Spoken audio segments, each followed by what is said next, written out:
बाद 22 लोगों की गिरफ्तारी हुई जो जानकारी मिली, और उस 22 में भी 11 हिंदुओं की गिरफ्तारी हुई और 11 मुसलमानों की हुई।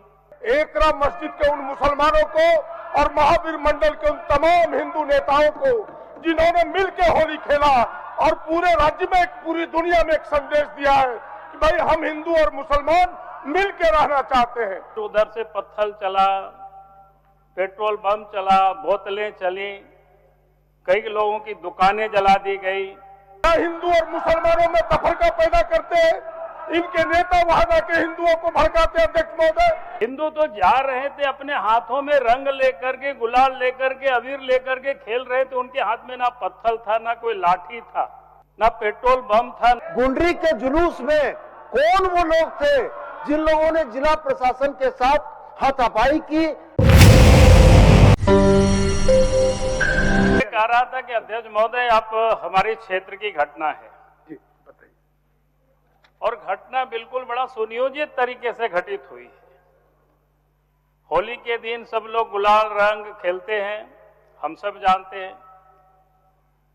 धनवार थाना के खोड़थंभा में जब होली खेलते हुए लोग आगे बढ़ रहे थे तो पुलिस ने उसको रोका वहां पर, और उसके बाद फिर उधर से पत्थर चला, पेट्रोल बम चला, बोतलें चली, कई लोगों की दुकानें जला दी गई, मोटरसाइकिलें जला दी गई, और पुलिस बिल्कुल मूक दर्शक रही। और उसके बाद जो घटनाएं घटी, पुलिस ने इसके बाद केस किया। यानी तुष्टीकरण की राजनीति की भी हद होती है। पुलिस ने 80 लोगों के ऊपर केस किया, और 80 में से 40 हिंदू के ऊपर और 40 मुसलमानों के ऊपर।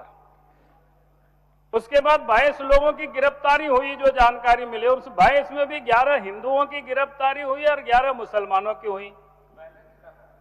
भाई ये क्या मतलब है? हिंदू तो जा रहे थे अपने हाथों में रंग लेकर के, गुलाल लेकर के, अबीर लेकर के खेल रहे थे। उनके हाथ में ना पत्थर था, ना कोई लाठी था, ना पेट्रोल बम था, ना कोई बोतल था। तो केस तो उन लोगों के ऊपर होना चाहिए था कि जो जिन लोगों ने हमला किया था, जिन लोगों ने माहौल को बिगाड़ने की कोशिश की। और उसके बाद रात में प्रशासन घर घर से जाकर के लोगों को गिरफ्तार कर रही है। यानी लगा कि कोई लोगों ने क्राइम किया है इस प्रकार से। इसलिए अध्यक्ष महोदय, ये जो विषय है, हमें राज्य में कानून व्यवस्था जिस प्रकार से बिगड़ रही है, और आने वाला समय, अभी ईद भी है, फिर रामनवमी भी है, सरहुल भी है, तो इतनी जुलूसें होते रहेंगी। इसलिए मैं कहूंगा कि क्वेश्चन आवर छोड़ करके आप इस पर बहस होना चाहिए कानून व्यवस्था पर। इसीलिए मैं आज यहाँ खड़ा हुआ हूँ। ये बड़ा गंभीर मामला है, इसलिए आप क्वेश्चन आवर को बंद करके आप इस पर बहस कराइए। चलिए प्रदीप जी, अध्यक्ष महोदय, जवाब दे।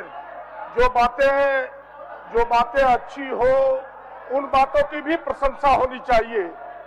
यहाँ से मैं माननीय अध्यक्ष जी से आग्रह करूंगा कि आसन की ओर से, पूरे विधानसभा की ओर से बधाई जाना चाहिए एकरा मस्जिद के उन मुसलमानों को और महावीर मंडल के उन तमाम हिंदू नेताओं को जिन्होंने मिलकर होली खेला और पूरे राज्य में, पूरी दुनिया में एक संदेश दिया है कि भाई हम हिंदू और मुसलमान मिलकर रहना चाहते हैं। ये लोग राजनीतिक रोटी सेकने के लिए या हिंदू और मुसलमानों में तफरका पैदा करते हैं, इनके नेता वहां जाके हिंदुओं को भड़काते हैं। अध्यक्ष महोदय, देश शांति चाहता है, देश अध्यक्ष महोदय ऐसे लोगों को जो आदरणीय नेता प्रतिपक्ष ने घोड़तंबा की घटना का जो जिक्र किया है, वो घटना का एक पक्षीय चित्रण है। सांप्रदायिक सौहार्द बिगाड़ने की एक प्रायोजित कोशिश की गई। हमारे प्रशासन ने बड़े संयम का परिचय देते हुए बगैर किसी जान के नुकसान के, हाँ ये सही है कि कुछ गुमटियां जली है, कुछ दुकानें जली है, लेकिन मैं उनसे ये पूछना चाहता हूं कि अरखांगों का जुलूस जिला प्रशासन के बताए जाने पर वैकल्पिक मार्ग से निकल गया। गुंडरी के जुलूस में कौन वो लोग थे जिन लोगों ने जिला प्रशासन के साथ हाथापाई की